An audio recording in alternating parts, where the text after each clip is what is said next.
Hi everyone, in today's video I will show you how to use rsync for backup on Linux.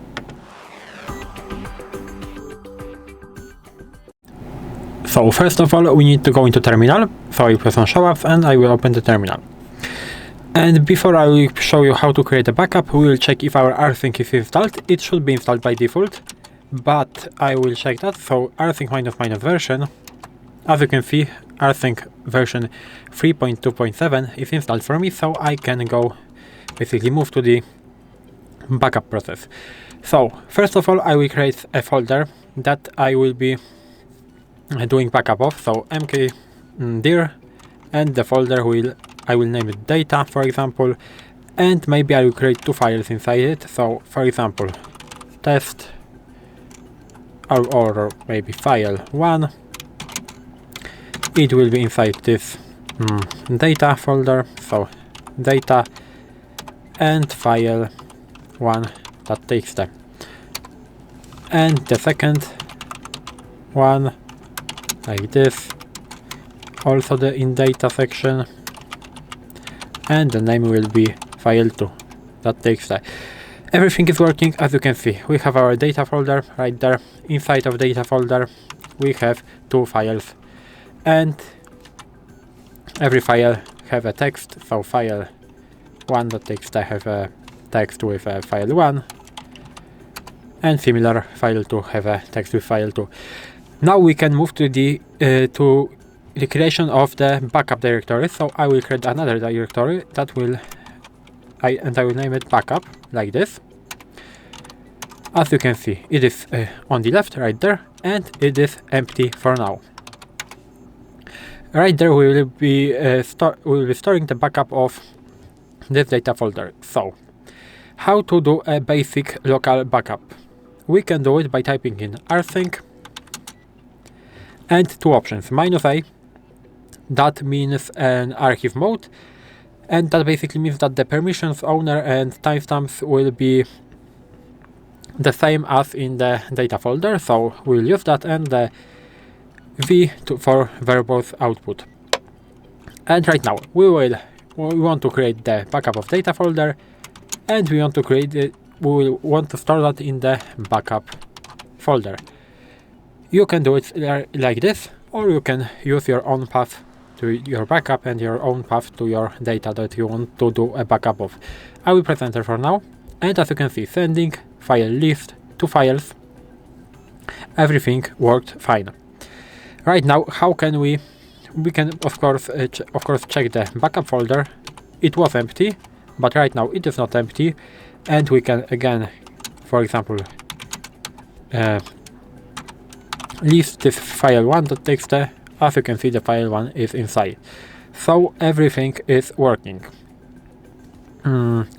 Maybe I will show you how to do a incremental backup. What does it mean?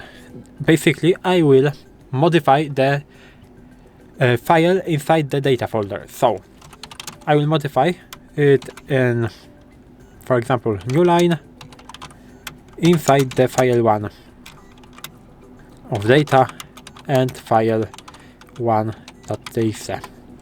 We can leave that from data and file 1. Of course not list, but cut to display the inside.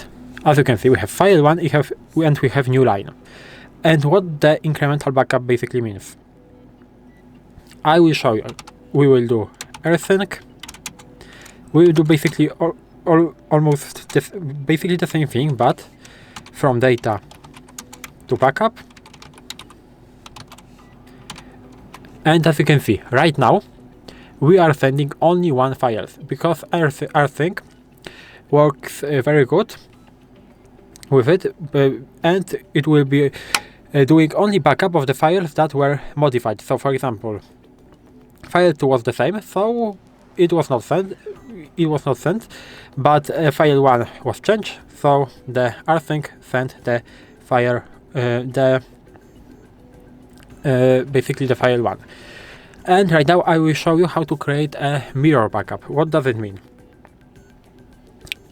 I will show you the example. So for example, I will go into data, I will leave that, and I will remove the second file. So I will remove file2.txt.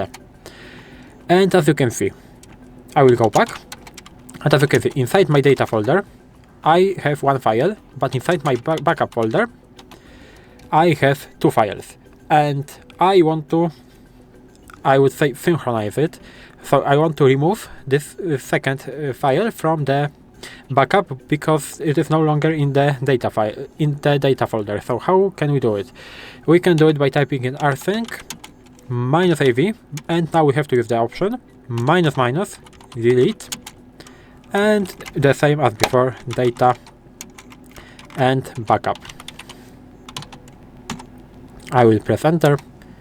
As you can see, deleting file1, file2.txt, and right now our folders are the same, with only the file1.txt.